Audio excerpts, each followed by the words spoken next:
Hi students, 8ാം ക്ലാസ്സിൻ്റെ കുഞ്ഞരക്കുള്ളിലെ ജീവരഹസ്യങ്ങൾ എന്ന് പറഞ്ഞ ചാപ്റ്റർ കഴിഞ്ഞ തവണ നമ്മൾ ഡിസ്കസ് ചെയ്തു.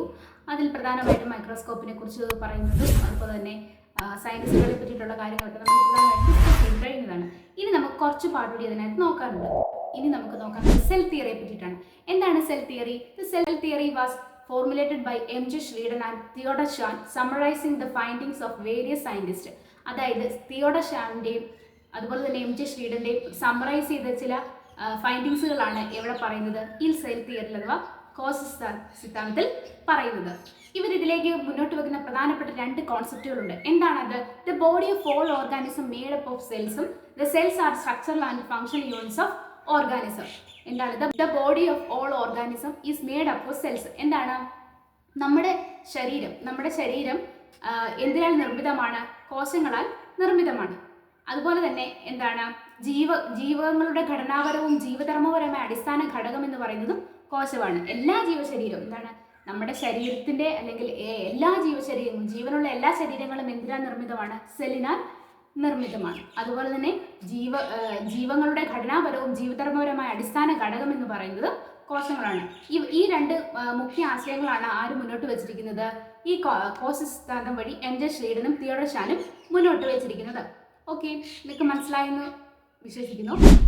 ഇനി പ്രധാനമായിട്ടും നമുക്ക് ഇതിലേക്ക് നോക്കേണ്ട കാര്യം എന്ന് വെച്ച് കഴിഞ്ഞാൽ എന്താണ്? സെൽസ് എങ്ങനെയാണ്? നമ്മൾ സെൽസിന്റെ ആ ഒരു ആശയം, കോൺസെപ്റ്റ് നമുക്ക് കിട്ടി. ഇനി നമുക്ക് നോക്കേണ്ടത് എന്താണ്? Functions of cells. എന്താണ് ഫങ്ഷൻസ് ഓഫ് സെൽസ് എന്ന് പറയുന്നത്? Destroy foreign particles, release of energy from nutrients, synthesis of biomolecules. ഇതാണ് പ്രധാനമായിട്ടുള്ള 3 ഫങ്ഷൻസ് ഓഫ് സെൽസ് എന്ന് പറയുന്നത്. എന്താണ്?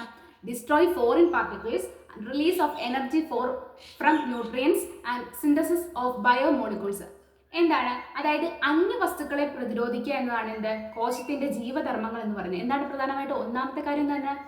എന്താണ്? അന്യവസ്തുക്കളെ പ്രതിരോധിക്കുക. അതുപോലെ തന്നെ എന്താണ്? പോഷകങ്ങളിൽ നിന്ന് എന്ത് ചെയ്യുക? ഊർജം സ്വതന്ത്രമാക്കുക. നമ്മുടെ ശരീരത്തിൽ ലഭിക്കുന്ന, നമ്മുടെ ഭക്ഷണത്തിലൂടെ നമുക്ക് കിട്ടുന്ന നമ്മുടെ പോഷകങ്ങളിൽ നിന്ന് എന്ത് ചെയ്യുക? എനർജി റിലീസ് ചെയ്യുക. അതാണ് എന്തെന്ന് പറയുന്നത്? സെല്ലിന്റെ രണ്ടാമത്തെ ഫംഗ്ഷൻ എന്ന് പറയുന്നത്. എന്താണ്? പോഷകങ്ങളിൽ നമുക്ക് കുറച്ച് എനർജി കിട്ടും, അവയെ എന്താക്കുക? റിലീസ് ചെയ്യുക. തേർഡ് വൺ, അതായത് മൂന്നാമത് പറയുന്ന ഫംഗ്ഷൻ എന്ന് പറയുന്നത് എന്താണ്? ജൈവ തന്മാത്രകൾ നിർമ്മിക്കുക. എന്താണ്? ജൈവ തന്മാത്രകൾ നിർമ്മിക്കുക. ഈ 3 ഫങ്ഷൻസ് ആണ് എന്തിനുള്ളത്? സെൽസിനുള്ളത്. അപ്പം ഒന്നുകൂടെ പറഞ്ഞേ, എന്താണ് പ്രധാനമായിട്ടും സെൽ തിയറി എന്ന് പറയുന്നത്? സെൽ തിയറി എന്ന് പറയുന്നത് എന്താണ്? സെൽ തിയറി മുന്നോട്ട് വെച്ചത് ആരൊക്കെയാണ്? തിയോഡർ ഷാനും എം ജെ ശ്രീഡനൂടെയാണ് എന്ത് മുന്നോട്ട് വെച്ചത്? സെൽ തിയറി മുന്നോട്ട് വെച്ചതിൽ രണ്ട് കോൺസെപ്റ്റുകളാണുള്ളത്. എന്താണ്? നമ്മുടെ ശരീരം എന്തിനാൽ നിർമ്മിതമാണ്? നമ്മുടെ ബോഡി സെല്ലിനാൽ. നമ്മുടെ എല്ലാ ശരീരവും, എല്ലാ ജീവനുള്ള ശരീരം എല്ലാം എന്തിനാൽ നിർമ്മിതമാണ്? സെല്ലിനാൽ നിർമ്മിതമാണ്. അതുപോലെ തന്നെ രണ്ടാമത്തെ ജീവന്റെ ഘടനാപരമായിട്ടുള്ള പ്രവർത്തനങ്ങൾക്ക് എന്താവശ്യമാണ്? സെല്ല് ആവശ്യമാണ്, അല്ലെ? ജീവധർമ്മമായിട്ടുള്ള അടിസ്ഥാന ഘടകം എന്ന് പറയുന്നത് എന്താണ്? സെല്ലാണ്. പിന്നെ അതുപോലെ തന്നെ പ്രധാനപ്പെട്ട 3 ഫങ്ഷൻസ് ആണുള്ളത്. എന്താണ് പ്രധാനപ്പെട്ട 3 ഫങ്ഷൻസ് എന്ന് പറയുന്നത്? Destroy of foreign particles, release of energy from nutrients, synthesis of biomolecules. എന്താണ്? ഫോറിൻ പാർട്ടിക്കിൾസ്, അന്യവസ്തുക്കളെ എന്ത് ചെയ്യുക? പ്രതിരോധിക്കുക. അതുപോലെ തന്നെ എന്താണ്? ന്യൂട്രിയൻസ്, പോഷകങ്ങളിൽ നിന്ന് എന്ത് ചെയ്യുക? എനർജിയെ റിലീസ് ചെയ്യുക. ദെൻ ജൈവ തന്മാത്രകൾ നിർമ്മിക്കുക. ഇതാണ് പ്രധാനപ്പെട്ട 3 ഫങ്ഷൻസ് എന്ന് പറയുന്നത്. നമുക്കിനി നോക്കാനുള്ളത് പ്രധാനമായിട്ടും പ്രോട്ടോപ്ലാസം ആൻഡ് സൈറ്റോപ്ലാസം. എന്താണ് പ്രോട്ടോപ്ലാസം? പ്രോട്ടോപ്ലാസം എന്ന് പറഞ്ഞാൽ all substance inside the cell membrane constitute the protoplasm. എന്താണ് പ്രോട്ടോപ്ലാസം എന്ന് പറഞ്ഞാൽ?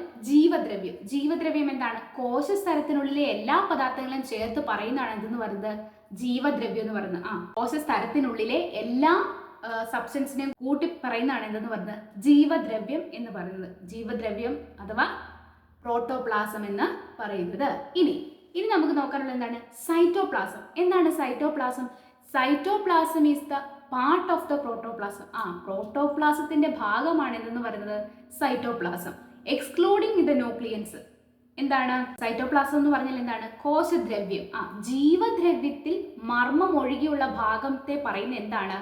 കോശദ്രവ്യം എന്നാണ്, അഥവാ സൈറ്റോപ്ലാസം എന്നാണ്. നമ്മൾ മുമ്പേ പഠിച്ചു. എന്താണ് ജീവദ്രവ്യം അഥവാ പ്രോട്ടോപ്ലാസം എന്ന് പറഞ്ഞു കഴിഞ്ഞാൽ? എന്താണ്?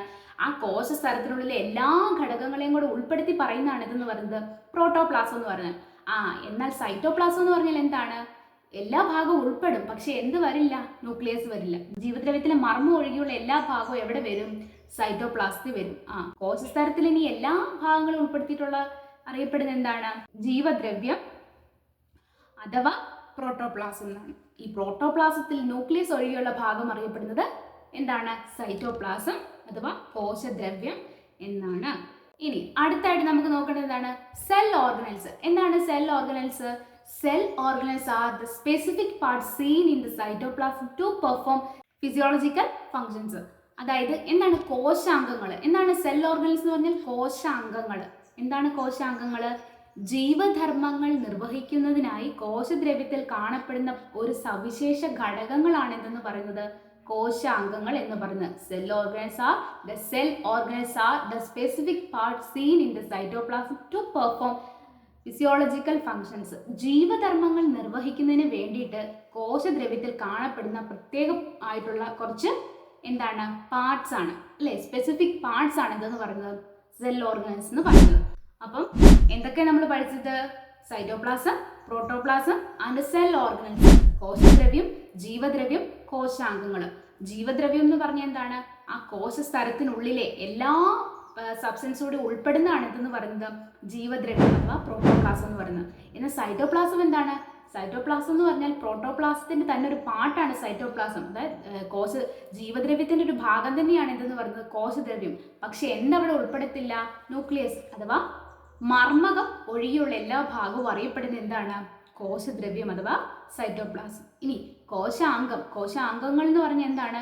നമ്മുടെ ജീവധർമ്മങ്ങൾ നിർവഹിക്കുന്നതിന് വേണ്ടിയിട്ട് കോശദ്രവ്യത്തിൽ കാണപ്പെടുന്ന ചില സ്പെസിഫിക് ആയിട്ടുള്ള പാർട്സ് ആണ് എന്ന് പറയുന്നത് കോശാംഗങ്ങൾ അഥവാ സെൽ ഓർഗനൽസ് എന്ന് പറയുന്നത്. ഓക്കെ, നമ്മളിന്ന് ഈ ക്ലാസ്സിൽ പ്രധാനമായിട്ട് ഡിസ്കസ് ചെയ്ത് സെൽ തിയറിയെ പറ്റിയിട്ടും ഫങ്ഷൻസ് ഓഫ് സെൽസിനെ പറ്റിയിട്ടും അതുപോലെ തന്നെ പ്രോട്ടോപ്ലാസം, സൈറ്റോപ്ലാസം തുടങ്ങിയവയെ കുറിച്ചാണ്. നിങ്ങൾക്ക് എല്ലാവർക്കും മനസ്സിലായെന്ന് വിചാരിക്കുന്നു.